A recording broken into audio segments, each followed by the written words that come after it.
محترم حضرات، اب آپ دیکھ لیجئے جو تیسرے نمبر پہ جو تہوار آتا ہے، یعنی وہ تہوار جس کو فرضی تہوار کہہ لیجئے، نقلی تہوار کہہ لیجئے، عیاشی تہوار کہہ لیجئے، نوجوانی تہوار کہہ لیجئے، یعنی میلہ دلوں کا آتا ہے ایک بار، مگر سال میں یہ میلہ دلوں کا ایک بار نہیں بلکہ بار بار آتا ہے۔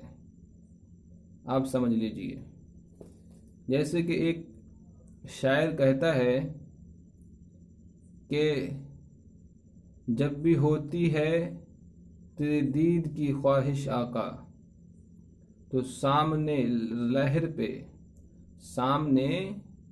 رحل پہ قرآن سجا لیتے ہیں۔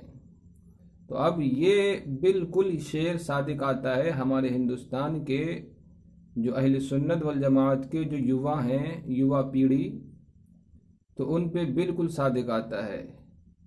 جب بھی ہوتی ہے ہمیں عیاشی کی خواہش، تو ہم جلسے جلوسوں کے بہانے ہم میلے کو سجا لیتے ہیں۔ یہ شعر بالکل صادق آتا ہے۔ تو تیسرے نمبر کے جو تہوار آتے ہیں فرضی تہوار، جس مثال کے طور پر محرم، چیلم، 11ویں شریف اور کنڈے، سب فرضی ہیں۔ ایک نمبر کے تہوار، ایک دو نمبر کے سب فرضی تہوار ہیں۔ جو حقیقی بات تھی اب اس کو انہوں نے چھوڑ دیا، نہیں سمجھے؟ اب میں آپ کو وستار سے بتاؤں گا یہ فرضی تہوار کون کون سے ہیں۔ تو ان کا نہ ہی قرآن سے ثبوت ہے، نہ ہی حدیث سے ثبوت ہے، اور یہاں تک کہ کوئی ائمہ مجتہدین سے بھی ان کے بارے میں کوئی قول نہیں ہے، سلف صالحین سے بھی۔ مگر یہ ان لوگوں نے جنہوں نے یہ سمجھا کہ شریعت ہمارے باپ کے گھر کی ہے، شریعت ہمارے دادا کی گھر کی ہے، ہم جس طریقے سے چاہیں شریعت میں مسئلے مسائل کو گھسیڑ دیں۔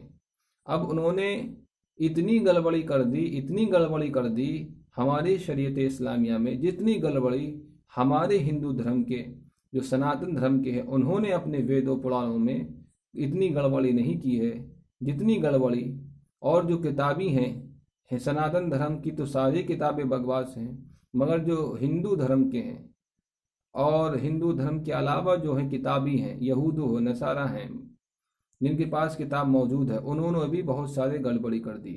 اب ہمارے ہندوستان میں بہت سارے مولوی ہیں، تو اب انہوں نے بھی گڑبڑی کرنا شروع کر دی۔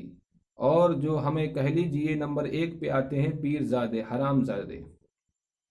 انہوں نے کیا کیا؟ انہوں نے شریعت اسلامیہ میں بہت زیادہ گڑبڑی کر دی اپنے مطلب کے لیے، اپنے پیروں کی من کے لیے۔ جس طریقے سے ہمارے ہندوستان کے پرائم منسٹر ہیں وہ من کی بات کرتے ہیں، اس طریقے سے پیر بھی اب شریعت کی بات نہیں کرتے ہیں بلکہ یہ پیروں کی من کی بات کرتے ہیں۔ پیروں کو ہمارے مرید کیسے خوش رہیں گے، کیسے خوش نہیں رہیں گے، تو پیر بھی اب من کی بات کرتے ہیں مریدوں کے۔ اگر مرید صاحب راضی ہو گئے تو یوں سمجھ لو سال میں اب غلہ آنا بھی بند ہو جائے گا، رسید کٹنا بھی بند ہو جائے گی۔ تو اب یہ من کی بات کرنے لگے پیر صاحب مریدوں کی من کی بات، مرید اور مریدن کی۔ اب کس طریقے سے آپ دیکھیے، آپ ایک اندھا انسان، جاہل انسان یہ بھی جانتا ہے کہ محرم بازی، چہلم بازی، یہ عرس بازی، یہ سب کیا ہیں؟ یہ عیاشی، مکاری، غریبوں کو لوٹنے کے ایک طریقہ ہے، نہیں سمجھے؟ آپ غریبوں کو لوٹنے کا ایک طریقہ ہے۔ جس طریقے سے آپ دیکھ لیجئے، ایک آپ نے دیکھا ہوگا ڈگیا بجانے والا مداری، جو مداری جو ہوتا ہے وہ لوگوں کو بندر اور بندری کا ناچ دکھاتا ہے، اور پھر اپنے ہاتھ کی صفائی سے لوگوں کے آنکھوں میں دھول جھونک دیتا ہے۔ اسی طریقے سے پیر زادوں نے، حرام زادوں نے ہمارے عوام کی نظروں میں دھول کو جھونک دیا، اور انہوں نے کیا کیا؟ اتنی رد و بدل کر دی میرے بھائیوں، جتنی رد و بدل کتابیوں نے نہیں کی ہے۔ کس طریقے سے میرے بھائیوں آپ دیکھ لیجئے، محرم بازی، چہلم بازی یہ کسی بھی حال میں جائز نہیں ہے۔